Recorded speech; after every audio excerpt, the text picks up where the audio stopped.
So I would say what I remember most is a lot of the family, when we would gather, we'd always come outside and we'll chit and chat and everything. And I was always the kid that would sit and listen to the grown folks conversation on the porch, and I would always insert myself.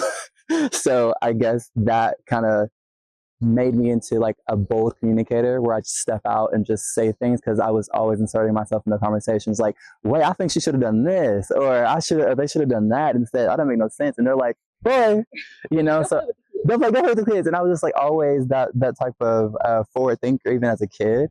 So that's like one memory. I would say another thing would be just having my granddad. He would sit out there and just watch and whistle.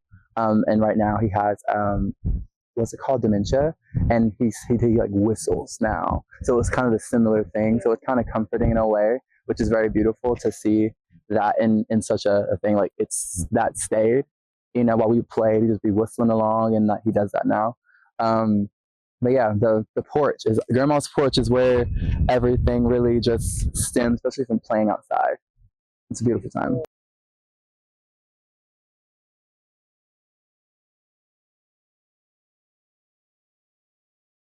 Oh, that's a good one because I would say my mom, my grandmother, and my aunts, they definitely had a hand in like my style.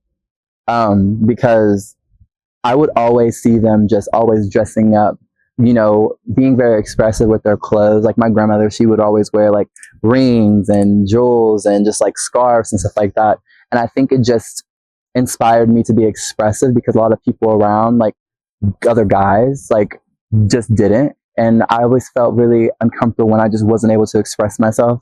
So I guess I got all that from them. Like they all have their unique style and their unique personalities. My grandmother is she does not meet a stranger. She'll talk to anyone, everybody. So when I would go to the Walmart with her, we're talking to everybody. We're just like, hey, how are you? Good morning, this and this. My mom's more reserved. So I also got that type of, like be in everybody's face, but also, be reserved too and have that decor. And my aunt is very funny. So I'm always I cling to comedy. I love comedy. I love just laughter. So it's just a mixture of all three personalities of the women in my life. So it's very interesting to grow up now and see the things that I like. Like, for example, there was one time where my aunts, like my mom, my aunts, we were all in the living room watching Save the Last Dance. And they were trying so hard to learn that last scene, the little dun dun dun dun dun. And I literally was in the back just like, and getting it too. And they're like, how can he get it? And so it was so easy. It was so fun to like, it was just fact like a lot of their interests and their loves and the things that made them happy, I grew up clinging to and loving as well, which turned me into this person of being in the arts, being a dancer, being a fashion icon, stuff like that. Like I just love all of that. You are a reflection of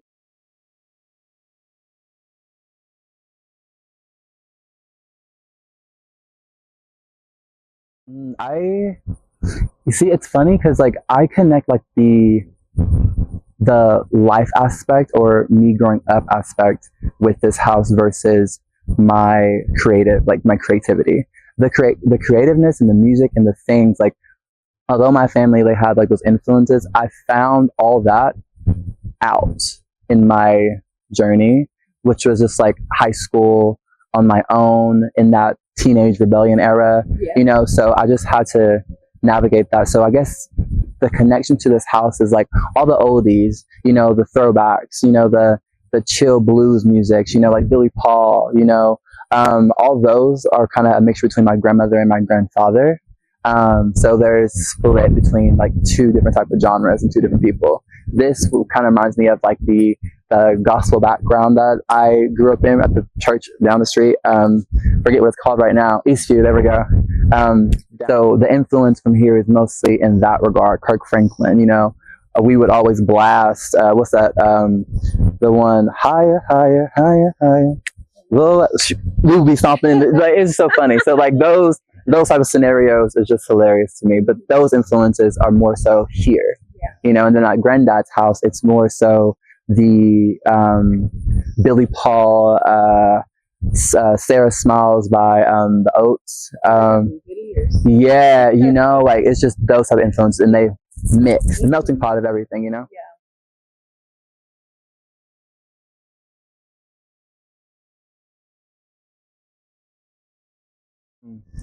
I would say to take people as they are.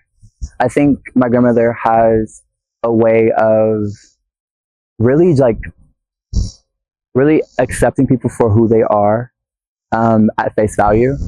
And you can see that in all the people, different types of people that she would interact with in her work and just every day. People would be able to come over and stuff like that. And I think I learned my like love for people in a sense from her and from this dynamic of house. Because if someone like didn't have a Thanksgiving person, a Thanksgiving to go to, I remember they would come here. She'll talk your head off and to anybody. You know what I'm saying? And I think for me, those dynamics of just being a good human and just allowing people to be kind of is what my heart posture is. So I learned heart posture, I learned humility, I learned standing up for yourself too. I learned a lot of core values that I keep and take with my artistry and beyond. Beautiful. Okay.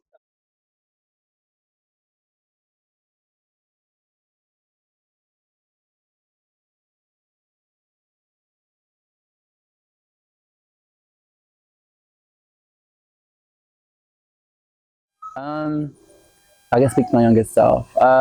Sitting on this porch, I would say everything that you think about yourself in this moment of being different, being unseen, unheard, and misunderstood are things that you use later on in life that become your superpower. Because when I was a kid, although I was very social and outgoing and doing all these things, like I also internalized that I was different. And when people would say they would care for me or love me, and my family would say that, I wouldn't really believe it because I'm like, there is a part of me that I feel, especially growing up here, I was as a child very reserved with my sexuality. So I just couldn't believe all the things that people said around me. Like, I love you, or you're this, you're this. I'm like, okay, great, but you don't know this drastic, crazy thing, that I was hiding as a kid. So as a kid sitting in this moment, I would really just tell myself to really understand that it does actually get better, as cliche as it sounds, and that you really are unique for a reason, and you're unlike anyone that you've ever met growing up. Thank you. Good things go to those who love to wait.